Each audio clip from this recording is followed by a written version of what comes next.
Hello, everybody. Welcome to this month's webinar for OPSWAT Academy. Today, we're talking about transient cyber assets and removable media. I'm Nate Medeiros, the product owner of technical certifications for OPSWAT Academy, and I am very pleased to have our guest speaker on, Bill Zhao. Bill, I'm going to hand it over to you. Can you tell the audience a little bit about yourself and your experience in the industry?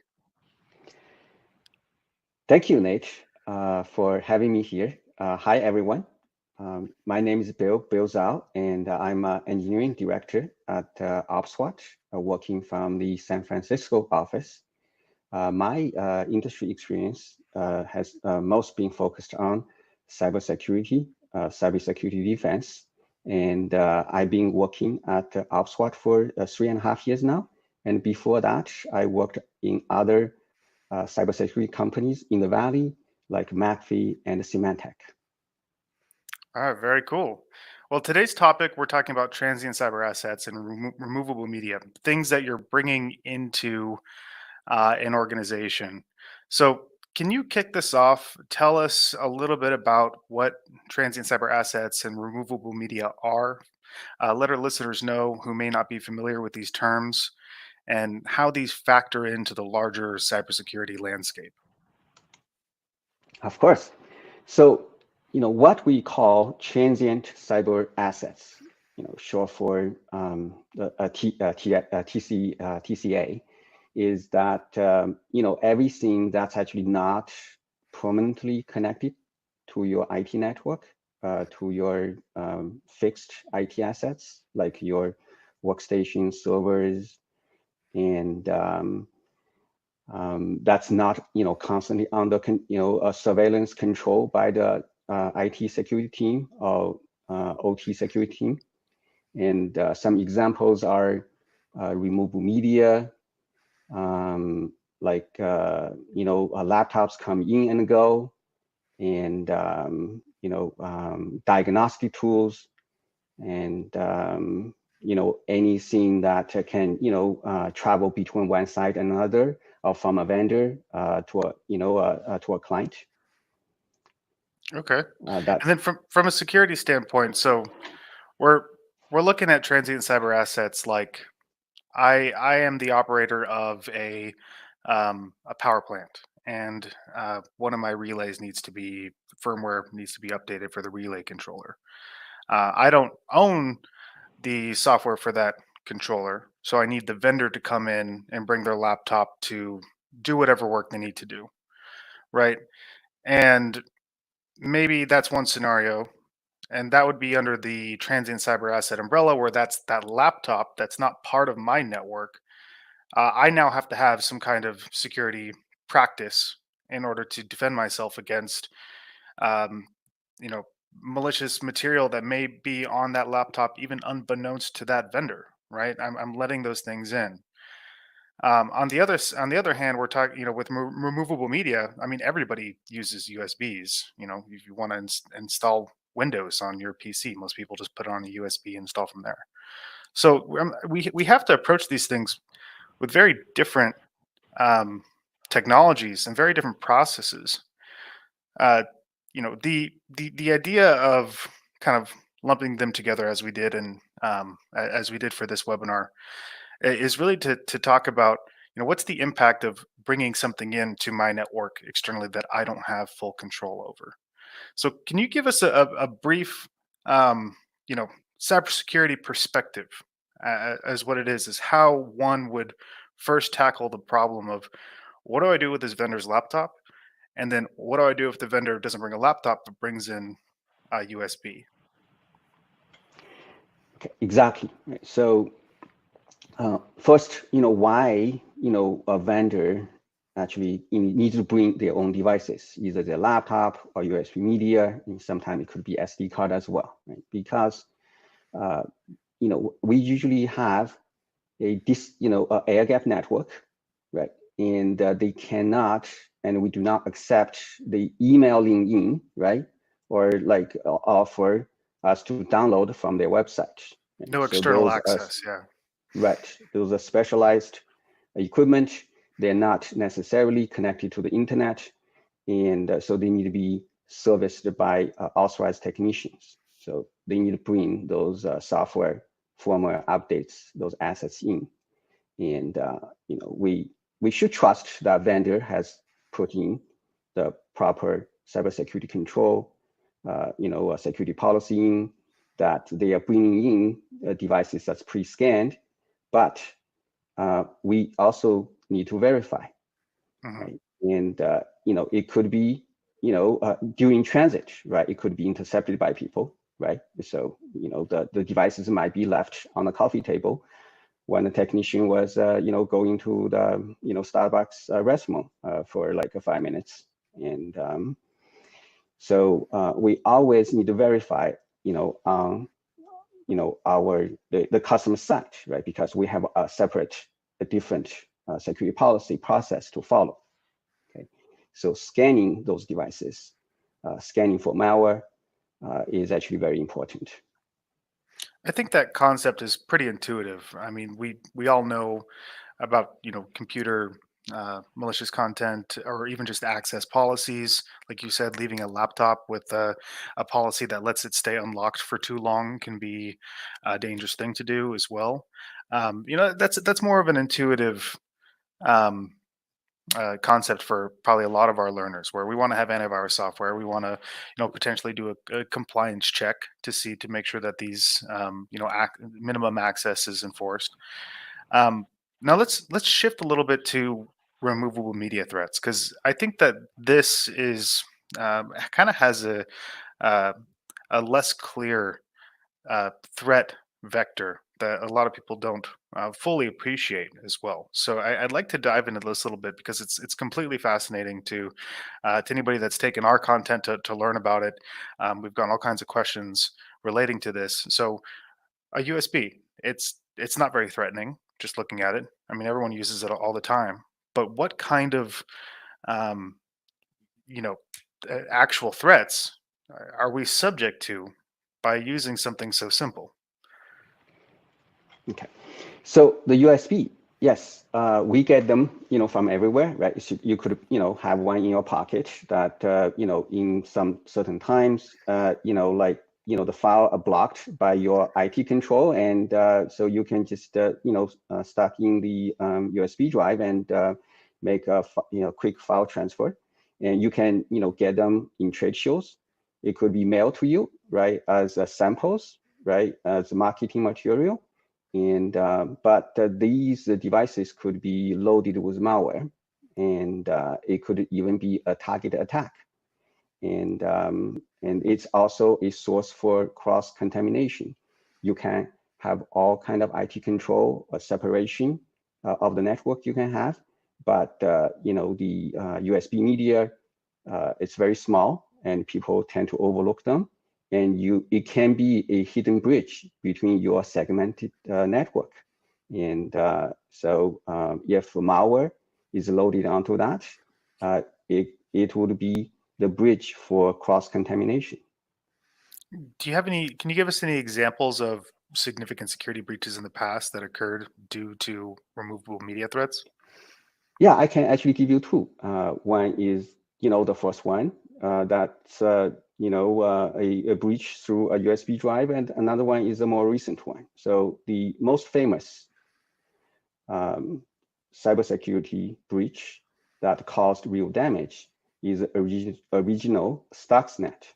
Stuxnet was a malware that was created by certain intelligence agencies that we shall not name here, and it was designed to target the Iranian nuclear program. So the story goes that maybe some intelligence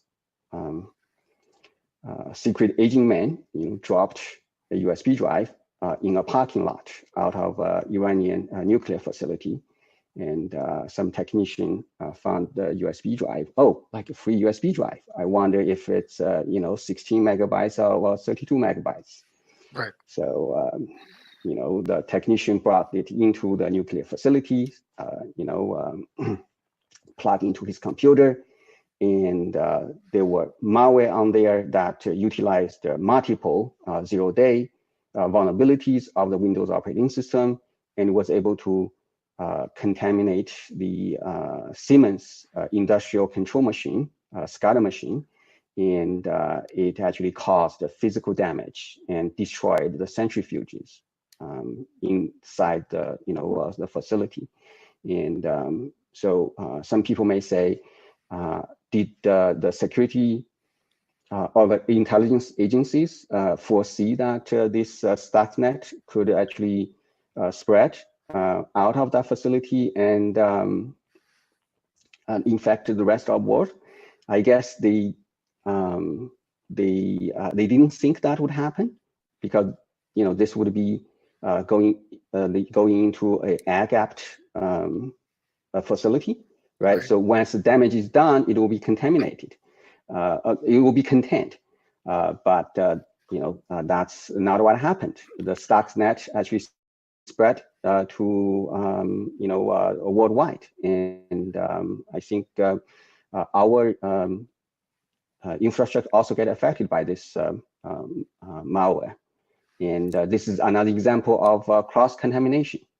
So, right, and this all occurred just from the operator plugging it into the device. They didn't run any suspicious programs. There's just zero-day vulnerabilities that allowed that USB to execute its payload just from the act of plugging it into one of the central machines, and that was enough. Right, it was very straightforward. A more recent example would be the Triton malware, and that was discovered in Saudi Arabia, and it was, it can be, viewed as many of those copycat malware. It follows the same lineage as the Stuxnet, and it was designed to shut down the security measures of the industrial control program. And so this this malware actually could result in human life, right? Loss of human life, yet if it was allowed to spread. Anything that targets critical infrastructure, especially a nuclear facility or something that can cause a meltdown, or even water treatment plants. There's so many things that we rely on that are targeted through this way. So that's absolutely an excellent point. We have a question from we have a question from somebody in the audience. Has Windows patched the ability for USBs to execute its payload just from plugging it in? So there are security policies you can control, the GPU policies, that it will not, do the auto run. Yes, I mean, if you put the right control in GPU, you can prevent auto run, but that does not prevent user action. And you could also copy the files, right, to the local file system, and or it does not actually always involve execution of a real executable, right? So if you have active content in a document, right, you can have scripts in PDF or in a Word document or Excel spreadsheet, right? So those would also have the ability to execute code if you would be able to escape the document if it's designed to take advantage of some zero-day vulnerability. And so the no execute security policy might not be able to prevent you from all kinds of threats. Right, and is that enabled by default for most PCs, or is that something like a IT administrator needs to go in and configure themselves to make sure that USB devices don't auto execute?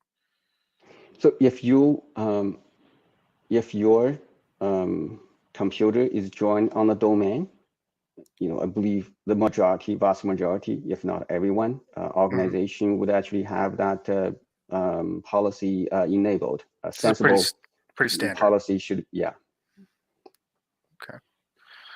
That's incredibly fascinating. I mean, even if you think of having that mistakenly enabled, it always comes down to user action at some point. Even if it is an auto running script, you can think of that action, that user mistake, if you will. We often think of it as opening some kind of email link or running a file that we really shouldn't have run. Um, but even the physical act of the person, inserting that removable media into that device, if the group policy was misfigured, what have you, that's still that Right. user action. So has there been um, a widespread adoption um, of handling of removable media, especially for maybe government facilities or critical infrastructure, just from the human level? That kind of training, that kind of perspective. Has there been a big shift after these attacks, or is it still a relatively, um, quiet threat, I suppose? So they are, education campaigns, right? And there's awareness created because of the Stuxnet and the Triton attack. So I believe at least in the critical infrastructure domain, there are industrial standards that's being proposed to better mitigate the risk. And so through talking to our customers, and a lot of organizations have a user education campaign, and they're also looking for a a security solution, right, to enforce the processes and Yeah, to let's boost the talk a little security. bit. Let's talk a little bit about that. So, from a big picture, what are what strategies are organizations adopting to actually secure their assets from threats like this? From you mentioned education campaigns and then solutions, but what does that mean? What's the practice of creating some kind of process that's going to protect my my air gap network from a USB with a malicious hook that automatically runs a payload of malware? So yes, a, um, a a security program, right, start with the cybersecurity awareness, right? So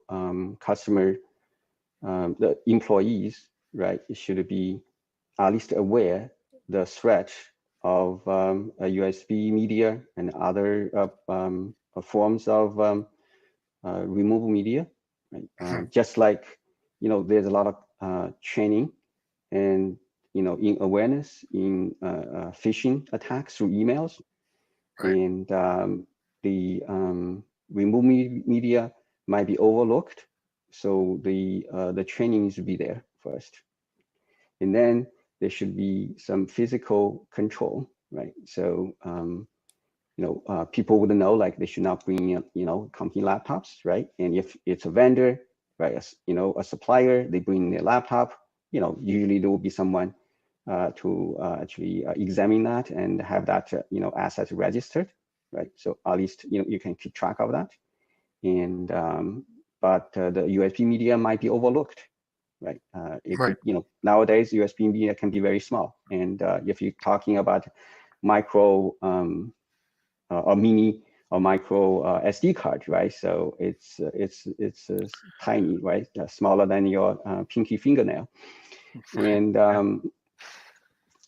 then we need to actually have we need to have a control, right? So all of the modern laptops, computers, or even some of the control devices, right? So they have USB ports, and some of them have media ports, right? So, and those ports are not glued off, right? So you can plug any kind of device into that, right?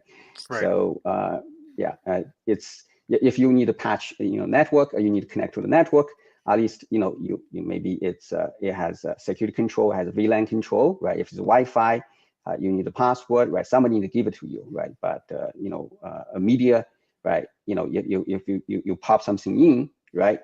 People might not be even aware of that, right? So you could, you need to worry about well-intentioned employees, well-intentioned supplier, right? Contractors. You also need to worry about like, malicious insiders, right? So it's that, because the remote media can be very sneaky, right? So that added a challenge in the security control part of this, right? So you cannot always have, physical control, and you can not, catch all, misbehavior through education. So, a software-based solution, would, always be necessary in this scenario. How do we incorporate a software solution to such what's a seemingly physical process, though? Right, I'm physically carrying in a USB from point A to point B. How do I get software to interact with that kind of process? So I think there are actually three types of software that can help in this, right? So one is that you have at the intake phase, right? So you're bringing a laptop in, or you're bringing a USB media in, right? Right? So there's software that can scan those devices to make sure, there's no malware, right? And the content passed the security control of your company, right? Sometimes even if there's no malware signature match, right, you might still have zero-day threat, right? So like, for example, if I bring in a PDF file, right, or maybe a spreadsheet, right, to present, to the plan manager of the latest offering I have, right? So, I think, just the presentation itself is not threatening, but there might be scripts hidden in the presentation, right? Which is not necessary, right? So when you're presenting something, no actually script needs to run, right? So you can think about something that maybe remove the active content, right? Only allow the static content to come in. So that is in the entry stage. Right? So that's the software that should be considered for your security process and enforcement. The other one would be the transfer phase. Right? So you might have a policy that you need to accept vendor provided executable software and everything subject to scan, right? But you might not want want the vendor to bring in with their media, like the USB media they brought in, No or the media allowed laptop. in my network. Just say Right. nothing's allowed in. Okay, yeah. Right. You can have a file transfer control, right? So to transfer the allowed, scanned, clean files in, right? It could be copied to your media, right? That's branded, right? That's recognizable, right? And Like it could be I own a USB as a company operator. I say if you want to give me a file, you put it in through my upload portal. I go through my security solution software and then I download it onto my media if I have to have one. right, exactly, right. Or like a file vault type, right? So transfer from the outside network into the internal network, right? And you can even actually have one additional scan that can be performed, right, inside your network. Okay, so that's the transfer. Right?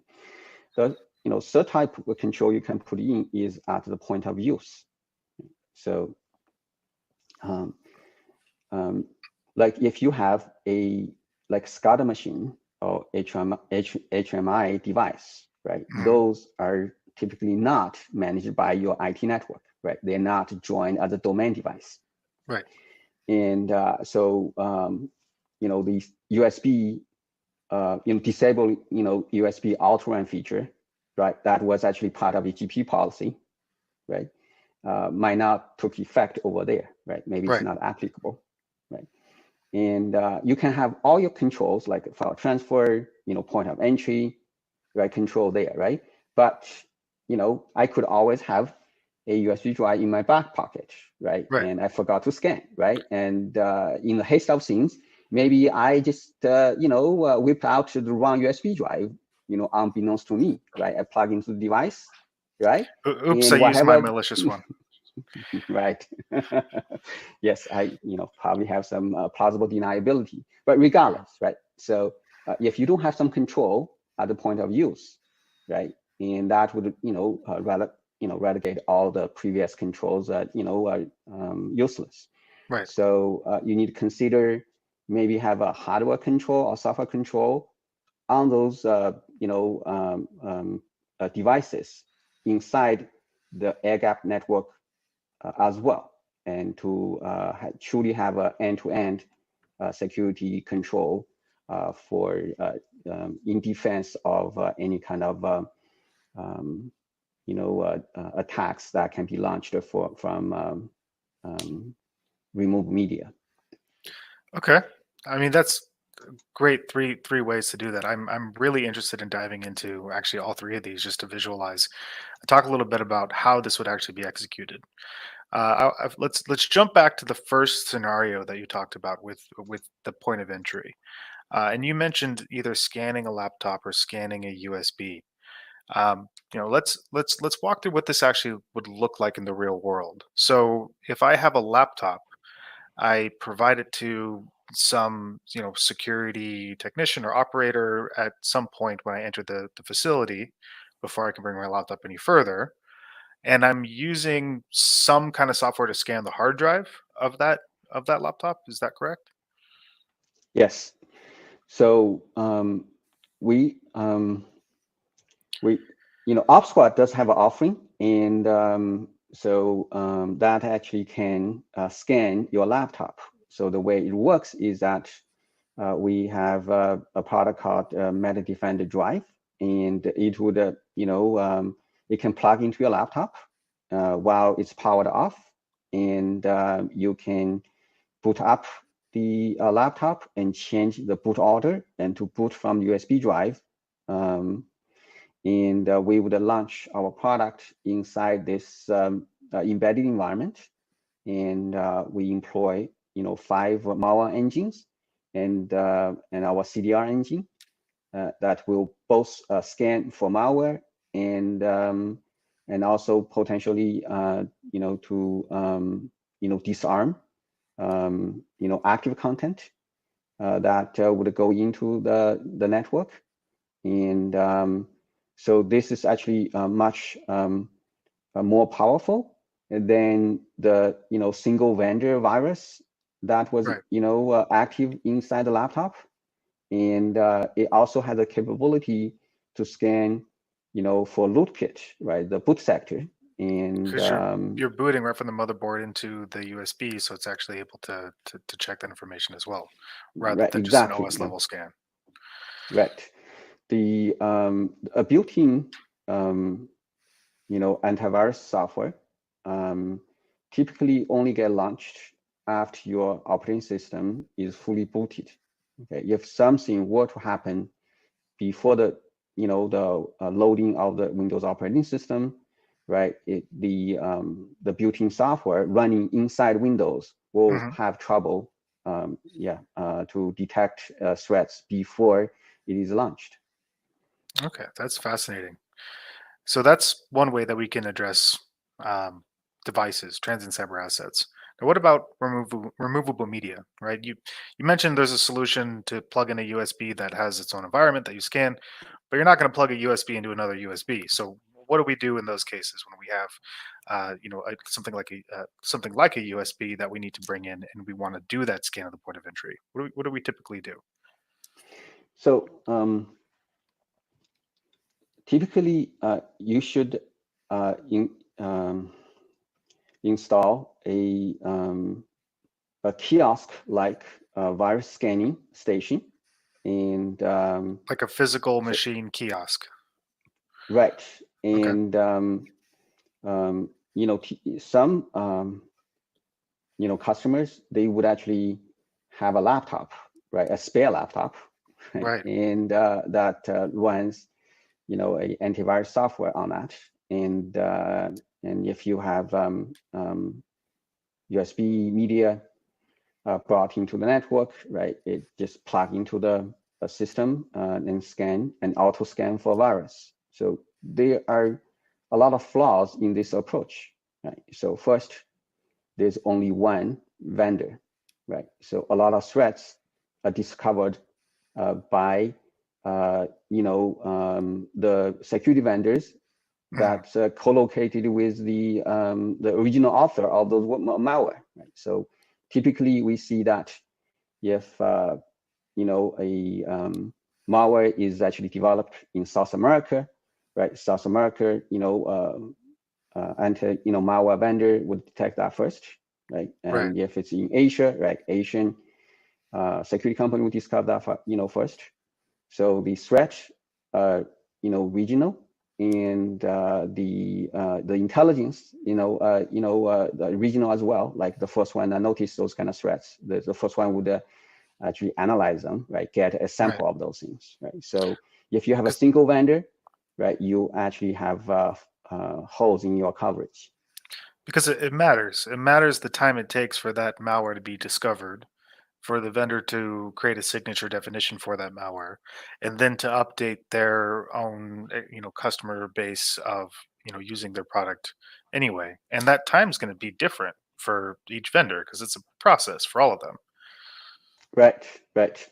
So your solution needs to be multi-vendor, right? First, right, and also the threat intelligence, right? So the signature database needs to be updated continuously, Right. and also this scanning station, right, needs to be segmented, right, from your IT network, right. It needs to have access to internet to Right. download Yeah. all the signature updates. It needs to be outside of that air gap because it needs to have that access to get those definitions as quickly as possible to be as effective as possible. So it can't be inside of. That's why you mentioned point of entry, right? And we're still Right. technically on the outside of that. Right. Right. So other considerations are, beyond just the malware scan, right? You need to also consider like mitigation for archive content, right? And you need to think about the threat intelligence, your file reputation. So typically, the and also supply chain risk, right? So you want to verify that a software executable firmware updates are coming from the reputable vendor, right? And that the chain of custody is verified as well. And so it will be very hard for customer to come up with their own solution, and that would meet regulation compliance, and also your homegrown solution would lack traceability, right, reporting, and those aspects as well. So a a solution that is Country of certified, origin. Yeah. right? Yes, and Got it. yeah, and OPSWAT does actually have such a industry leading solution, and that actually meet all those requirements that we listed above. Great. So that's entry. And then we have a question here that I'm going to save for a moment, or maybe we can jump to it. I was going to talk about the in trans and what that would look like, but the question is actually a really good segue to the third point you mentioned about security at the point inside. The question that we have from the audience is, if I have a kiosk scanner outside, how can I verify that the USB was scanned when I'm inside the network? Now, this question, there's one answer that we could probably all think of. If you have a security guard watching to make sure the USB is scanned, they can, they can make sure that person has the same USB as they go through the process. But let's talk a little bit about, like you mentioned before, hardware and software to be able to actually enforce that on the internal levels of of my secure network. So what would I do if I'm an IT administrator and I want to say I want to make sure that that USB any USB that gets plugged into this computer was verified to be scanned. What are my options? Right. Just like, physical security, right? So if you check into a concert, right, or, a theme park, right? So they check your ticket, they Mhm. give you a wristband, right? Or they, put a stamp, right, on your hand, right? So, if you have your USB media scanned, right, and we do give you a stamp of approval that is verifiable true, right? So that is what we typically call a manifest, right? So a manifest is a signed list of all the files that's clean, right? Okay. So you, after you've successfully scanned on a kiosk, on the media, they will be affixed with a manifest that can be verified later, right? And then you bring the media to the point of use, and there should be either software or hardware control that can verify that every file that's on the media is also listed in the manifest. And only then would those files to be allowed access. So this And software on the endpoint needs to be able to block all the USBs from accessing the device it's installed on, unless that stamp of approval, that manifest says, "Hey, I came from a scan. I'm good to go. You can use me." That software actually yeah, controls those USB ports. Now, what about exactly. what about you mentioned before maybe a SCADA controller? I might not be able to install that kind of software. So you mentioned hardware controller. I mean, what does that look like? How would I implement a hardware solution to actually be able to enforce this? Right. So there are, devices, that either it's not possible to install third-party software on. Maybe, it's regulation or the vendor, prohibit that. It could be a warranty issue, right? So in these cases, the software solution would not work. And in this case, customers should look for a hardware-based solution. And OPSWAT has a product called the Media Firewall. So it's a hardware device that on one end, you can plug media into it. It could be USB, it could be SD card, it could be a compact flash. Hmm. And on the other end, it's connected to a USB port. Of the host computer. It could be the SCADA machine or HMI device. And the hardware, when powered on, it will actually validate every file that is on the manifest, and then it will allow the USB media to be accessed in a pass-through mode. So it is as if that when all pass, one check are passed, Hmm. and the media will appear as if it's directly attached to the host.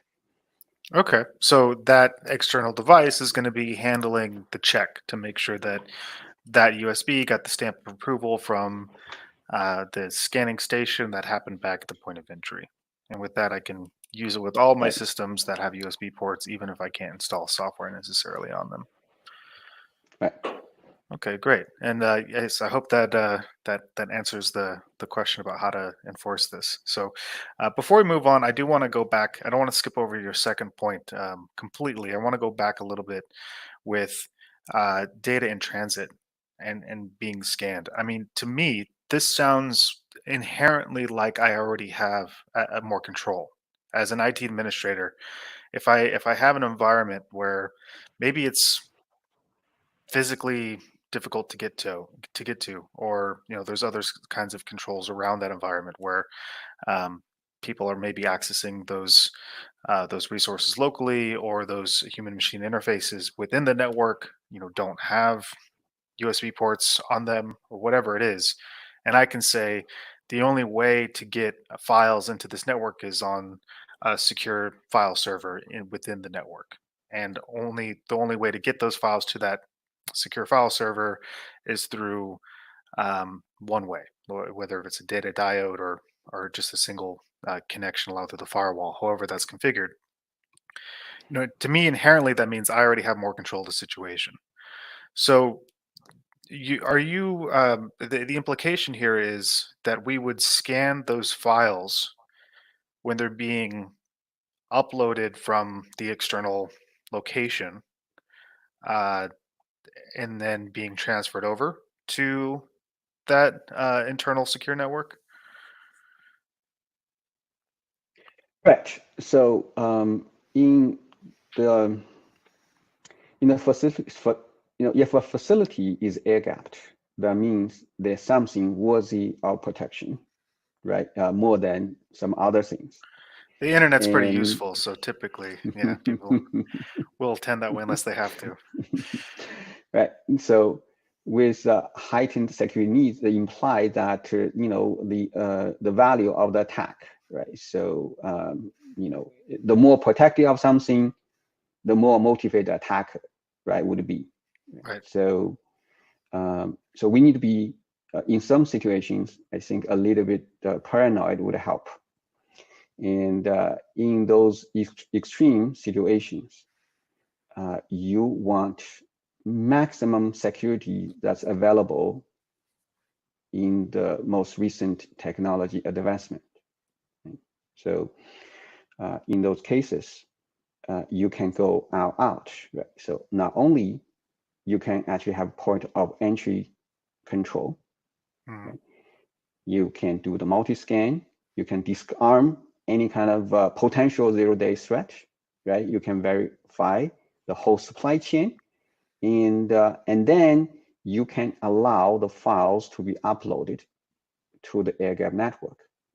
During that process, you also want to make sure that nothing comes out of the air-gapped network as well, right? So in this case, you can actually have a secure gateway that only goes one way or another with defined policy, right? So yes, you can use a data diode type of device to make sure that the protocol itself does not interact with with the file content at all. Right. And And once the files, for our audience, really quickly, just for the data diode, for those that aren't familiar with it, just a one sentence description. It's a hardware device that has a one-way connection from point A to point B. So if I have my internal network, my data diode is going to be sending data in only. It's not going to let data back out. They're done in different ways. The most traditional one is to use optics because light's only going in one direction so that the data is only transferred this way. But there's also ways to do it by mirroring memory and yeah, having more of a technological solution to that. That's what that is. So anyway, sorry for the yeah. interruption, Bill. Go ahead and continue.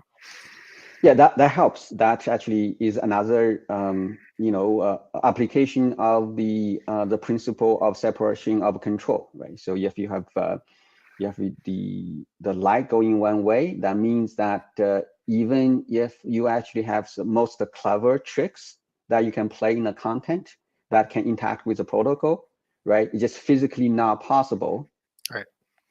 right, to affect that transmission. Okay. So once the files are uploaded internally, right, and it can be put into a secure vault, and maybe you can even actually have a cooling off period, right? You can configure this security vault to continuously scan the files that's uploaded, Before they're and accessible.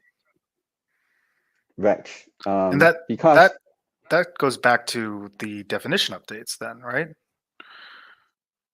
yeah, like a zero-day attack, right? Typically occur, right? And maybe there's a window, right? A zero-day attack occurred, and zero-day attack cannot be ever eliminated, so they would always happen. Okay. Right. The good thing about zero-day attack is, once attack is launched, it will be detected, right? And the more people would know about it. And the security companies would update their detection engine to reflect that, okay? So if you are super paranoid, you can actually take in files and put in a vault, right? And then regularly scan that for days. And during that time, right, your security tools will get updates. Okay, so it's a cooling off period, right? Right. And then after it's been sitting there for a number of days or weeks, depending on your security policy, Right. and then you can deem that to be safe to use. Yeah. Because if there So was some kind of attack, it would have happened elsewhere by now. The definitions would have known about it, and you would have seen it in right, your internal scan. right, Okay. So there's so many different ways that we can physically enforce rules to either prevent USBs from going into our facilities or protecting those endpoints that we're plugging them into. So things like those events that you talked about in the past, there are ways to secure against Stuxnet or Triton or any threats that have happened with USBs. It's just a matter of a mix of physical policy on what people can and cannot do with the zero trust technologies and using them in proper ways. right, right. Have the proper user education, have a well-designed program, and have the resources, software and hardware to enforce the process, the policy, Mhm. and keep monitoring it. And yes, that is a recipe So for mitigating attacks. when we're dealing with secure environments, oftentimes the transient assets are going to be encrypted, like BitLocker for Windows, or for example. But even removable media, they have encrypted USB drives that have a keypad right on them that you need to physically unlock before you can access the content.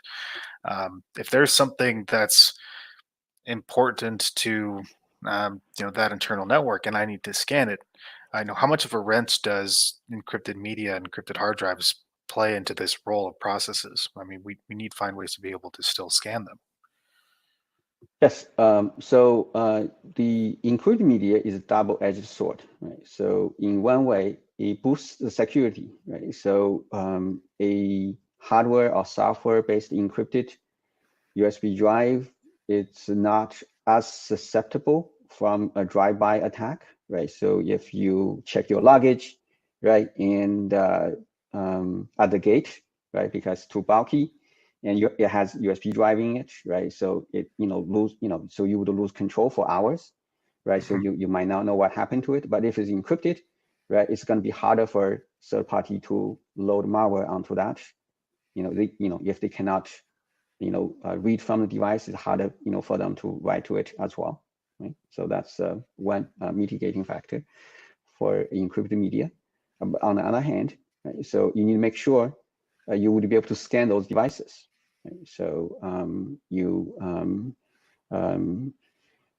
if you're scanning a solution, right, look at it, say, oh, I cannot read it, okay, so I let it go, right? That's going to be a mistake.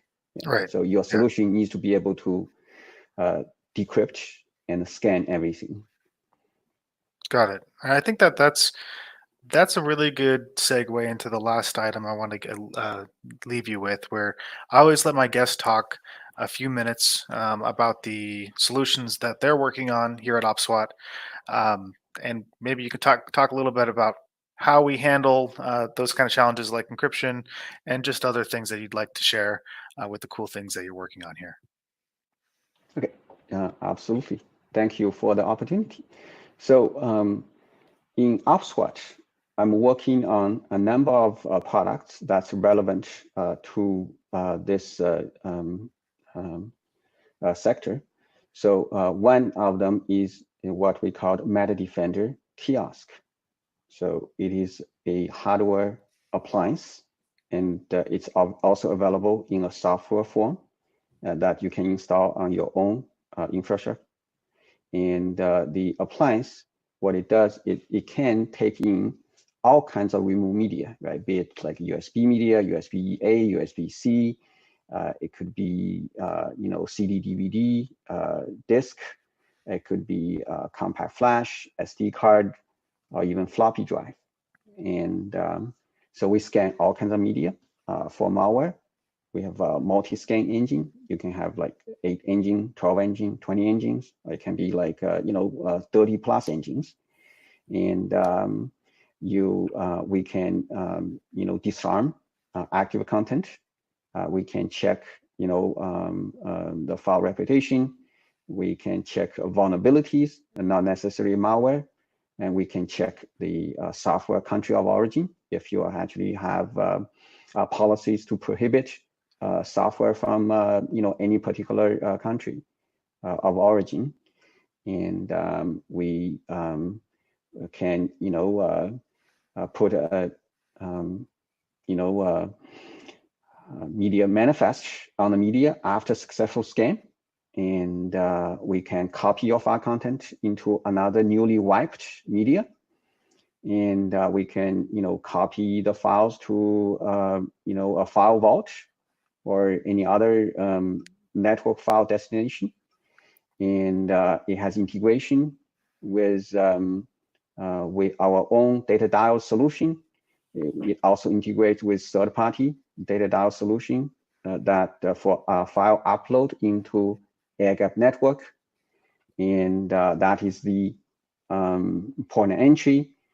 At the point of use, we also have software-based media validation agent, where we only allow media that's being scanned.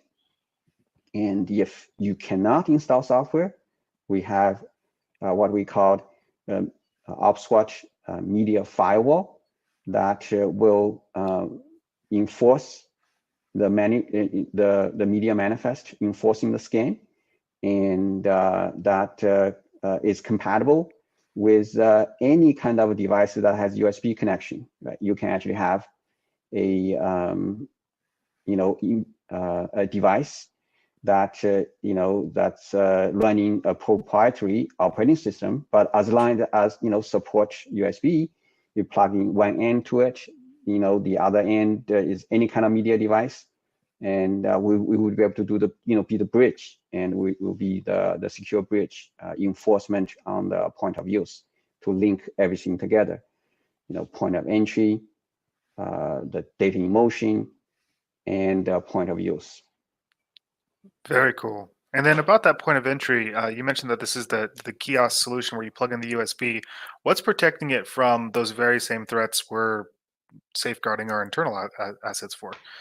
So if I have a hook on a USB file and I'm trying to deliver a malicious payload, what kind of defenses are in place to protect against that?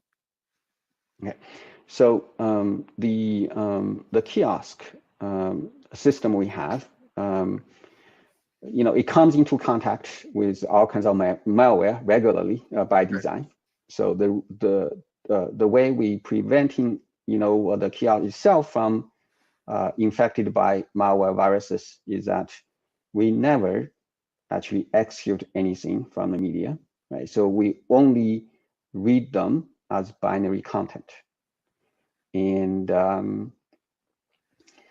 we process them in an isolated environment, and we don't even copy the files around unless it's absolutely necessary for individual file, right? So we read from the device, and we do not actually make a temporary copy of it, and so that would limit the spread of the file.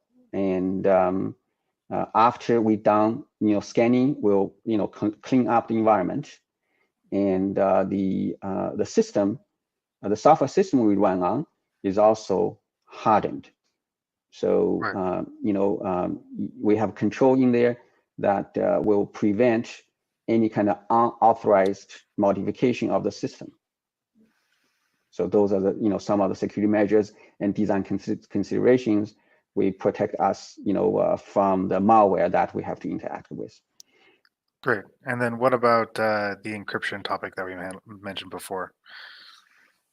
So we are compatible. We have built-in support and compatibility with a number of encrypted media, It can be software encryption like Microsoft BitLocker. It could be, the hardware based from various vendors. And so when you plug in a encrypted USB media, we would ask you for credentials, right? It could be The just key a for the, password, key, and we would actually then decrypt the device for you, and then proceed with the scanning. then business as usual. All right. Well, thank you so much, Bill. It was great to have you on. That was a lot of really cool concepts and conversation around transient cyber assets and removable media. To anybody in the audience that we didn't get to answer your questions, I apologize. We'll follow up via email. Make sure that you get your questions answered. And thank you so much for joining. And we'll see you on the next one. All right. Bye. Yeah, thank you. Bye.